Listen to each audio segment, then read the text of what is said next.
नमस्ते दोस्तों, welcome back to my channel. आज हम लेकर आए हैं एक अनोखा सफर जहां हम एक्सप्लोर करेंगे सुपरनेचुरल पावर और भूतों की ऐसी सच्ची कहानी। क्या आपने कभी सोचा है कि हमारे आसपास कुछ ऐसी चीजें होती हैं जो हमें दिखती नहीं पर महसूस होती है? आज हम आपको लेकर चलते हैं वहां जहां भूतों की अपनी ही दुनिया है, द हॉन्टेड हवेली। हवेलियां, इनमें हमेशा कुछ खास बात होती है, लेकिन आपको क्या पता है कि कुछ हवेलियों में ऐसे भी लोग रहते हैं जिसे हम देख तो नहीं पाते लेकिन महसूस कर लेते हैं। हम आज एक ऐसी हवेली की तरफ जा रहे हैं जहां रात को सुनाई देती हैं अनकही कहानियां। कहा जाता है नावेदी गांव में एक छायादार विशाल हवेली थी। इस हवेली का माहौल बहुत अजीब और रहस्यमय था। गांव वाले इसे भूतिया हवेली कहा करते थे। गांव वाले इस हवेली से दूर रहा करते थे। माना जाता था कि उस हवेली में कोई रजनी नाम की डायन रहती थी जिसका परिवार आग से जलकर मर गया था और उन सब की आत्मा आज भी उस हवेली में भटक रही है। कुछ दिनों बाद एक लड़का उस हवेली की तरफ जा रहा था। अचानक उसने किसी की रोने की आवाज सुनी। उसने पीछे मुड़कर देखा तो वहां एक बच्चा रो रहा था। उसे ये देखकर अजीब लगा। उसकी आवाज सुन के लड़के ने सोचा क्यों ना उस बच्चे से पूछा जाए वो क्यों रो रहा है। वो लड़का धीरे धीरे उस बच्चे की तरफ जाने लगता है कि अचानक सामने से बहुत तेज हवा चलने लगती है। उस हवा में उसे वो बच्चा दिखाई नहीं दे रहा था। कुछ देर बाद अचानक हवा रुक जाती है, मानो ऐसा लगता है जैसे कुछ हुआ ही ना हो। एकदम सब कुछ शांत। उस लड़के का नाम राजू था। राजू ने सोचा ये सब मेरे साथ क्या हो रहा है और वो बच्चा कहाँ गया। अभी तो यही रो रहा था। इतने ही देर में वहां कुछ लोग आ जाते हैं और राजू को आवाज लगाते हैं। राजू को अकेला वहां देखकर गांव वाले ने उसे उस जगह पर दोबारा न आने की सलाह दी और बोले ये डायन का घर था, इस हवेली से हम लोग दूर ही रहते हैं, तुम नए हो, आज के बाद इस जगह मत आना। राजू बहुत हैरान हो गया कि ऐसी क्या बात थी उस हवेली में जो गांव वाले इतना डरते हैं, और वो बच्चा कौन था। राजू के मन में ऐसे बहुत सारे सवाल जन्म लेने लगे। एक रात को अचानक राजू ने हवेली जाने का फैसला लिया। वो जानना चाहता था कि आखिरकार उस हवेली की सच्चाई क्या है। उसके दिमाग में ये सब बातें चल ही रही थी। तभी अचानक उसे फिर से कुछ आवाजें सुनाई देती है। राजू खिड़की की तरफ देखता है, उसे कुछ दिखाई नहीं देता। अब राजू बिस्तर से नीचे उतरता है और दरवाजे की ओर चल देता है, और दरवाजा खोलता है तो उसे वो बच्चा सामने खड़ा दिखाई देता है। राजू पूरी तरह चौंक जाता है और सोचता है ये तो वही बच्चा है जिसे मैंने आज सुबह उस हवेली के पास देखा था।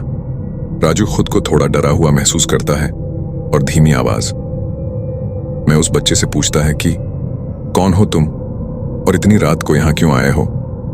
बच्चा जवाब नहीं देता है। तभी राजू ने एक बार ऊंची आवाज में फिर से बोला, बात क्या है, बोलता क्यों नहीं है।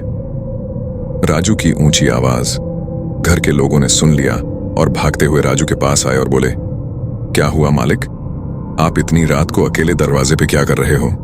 तभी राजू की माँ आ गई और बोली, बेटा क्या हुआ। तभी राजू ने कहा, देखो ना माँ, ये बच्चा कब से यहाँ खड़ा है, कुछ बोल भी नहीं रहा, ऊपर मुझे देखे जा रहा है, इससे पूछो यहाँ क्यों आया है। राजू की बात सुनकर माँ हैरान हो जाती है और तभी नौकर पूछता है, मालिक यहाँ तो कोई नहीं है, आप किसकी बात कर रहे हो।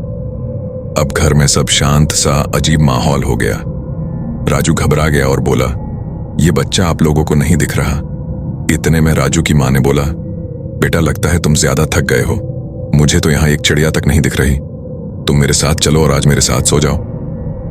राजू ने अपना सिर अपने माँ की तरफ करते हुए, मम्मी ये देखो, यही तो खड़ा है। अब नौकर सब कुछ समझ गया था और उसने बोला, मालिक लगता है आपको छाया दोष हो गया है, यहाँ ये बीमारी बहुत फैली हुई है, आप माँ जी के पास चले जाओ, कल मैं आपको इसका इलाज बता दूंगा। राजू बोला, ये क्या बकवास है, ऐसी कोई बीमारी नहीं होती। राजू उस बच्चे को देखते हुए अंदर चला गया। नौकर ने अंदर से जाकर एक लाल धागा उस दीवार पर बांधकर दरवाजा बंद कर दिया और राजू के सोने के बाद नौकर ने राजू की माँ से कहा, अम्मा जी मालिक को श्राप लग चुका है। राजू की माँ गुस्से में, ये तू क्या बोले जा रहा है, देखता नहीं उसकी तबीयत खराब है, चल जाकर सो जा, कल अच्छे डॉक्टर को बुलाकर लाना। अगले दिन राजू की नींद खुलती है और वो सीधा उस हवेली की तरफ जाने लगता है। राजू आज गुस्से में था आज राजू उस हवेली के अंदर जाकर पता करना चाहता था कि ये सब उसके साथ ही क्यों हो रहा है। कुछ दूर चलते ही एक कुत्ता राजू के साथ साथ चलने लगता है। राजू पीछे मुड़ कर देखता है कि ये कुत्ता कहां से आ गया और उसके साथ क्यों चल रहा है। इतने ही देर में हवेली आ जाती है। अब वो हवेली के बिल्कुल पास आ चुका था। तभी राजू को एक औरत दिखाई देती है। राजू जब उसके पास जाता है तो वो औरत वहां से गायब हो जाती है। राजू ये सब देखकर हैरान हो जाता है और डर जाता है। तभी हवेली के अंदर से अजीब सी आवाज आनी शुरू हो जाता है। वो आवाजें बहुत अजीब सी होती हैं, मानो कि कोई किसी को मार रहा हो, कोई रो रहा हो। उसी आवाज में अचानक राजू को उस बच्चे की आवाज भी सुनाई देती है। अब राजू बहुत डर गया था। फिर उसे याद आया कि उसके साथ एक कुत्ता भी आया था और राजू ने पीछे मुड़कर देखा। वो कुत्ता कहीं दिखाई नहीं दे रहा था। तभी उसकी नजर हवेली की सीढ़ियों पर जाता है। उसे वही कुत्ता वहां बैठा दिखाई देता है। उधर राजू की मां राजू के अचानक गायब होने से परेशान थी। तभी वहां नौकर डॉक्टर लेके आता है और मां जी से बोलता है, मां जी मालिक को बुलाओ, डॉक्टर आए हैं। इतने में राजू की मां नौकर को बोलती है, राजू सुबह सुबह पता नहीं कहां चला गया। इतनी बात सुनते ही नौकर घबरा के घर से बाहर की ओर भागता है और गांव वालों को इकट्ठा करके उस हवेली की तरफ जाता है। राजू की मां डर के पूछती है, संतोष आखिर बात क्या है? तूने पूरे गांव वालों को बुलाकर सबको कहां ले जा रहा है? तभी नौकर बोलता है, मां जी अनर्थ होने से रोकने जा रहा हूं। और सब हवेली की ओर चल देते हैं। हवेली के पास जाते ही सबके होश उड़ गए। सामने का नजारा बहुत भयानक और डरावना था। राजू की मां चिल्लाने लगती है क्योंकि राजू उस हवेली के बाहर अजीब तरह से नाच रहा था। उसके हाथ कटे हुए थे, कपड़े फटे हुए थे, सिर से बहुत खून निकल रहा था। ये सब देखकर गांव वाले डर गए और किसी की हिम्मत तक नहीं हो रही थी उसके पास जाने की और उसे रोकने की। इसी तरह राजू ने नाचते नाचते अपनी जान तक ले ली। नौकर ने मां जी से कहा, अम्मा मालिक पे उस डायन की नजर पड़ गई थी। मुझे तो उसी रात को ही शक हो गया था। जब मालिक को कोई बच्चा दिखाई दे रहा था, ये हवेली शापित है। वो डायन अपने परिवार को फिर से जिंदा करने के लिए इसी तरह बलि दे रही है और ये सिलसिला काफी सालों से चल रहा है। कितनों ने यहाँ अपने बेटे बेटियों को मरते हुए देखा है। यहाँ तक कि उस डायन ने जानवर को भी नहीं छोड़ा था। उसने एक कुत्ते की बलि दे दी थी। ये सबसे परेशान होकर हम लोगों ने उसे इसी हवेली में जलाकर मार डाले। लेकिन फिर भी वो डायन आज भी सबकी बलि देती आ रही है और हम कुछ नहीं कर पा रहे। क्या आपने कभी किसी सुपरनैचुरल चीज को महसूस किया है? हमें कमेंट्स में बताएं। और अगर आपको ये वीडियो पसंद आया हो तो लाइक करें, शेयर करें और हमारे चैनल को सब्सक्राइब जरूर करें। धन्यवाद।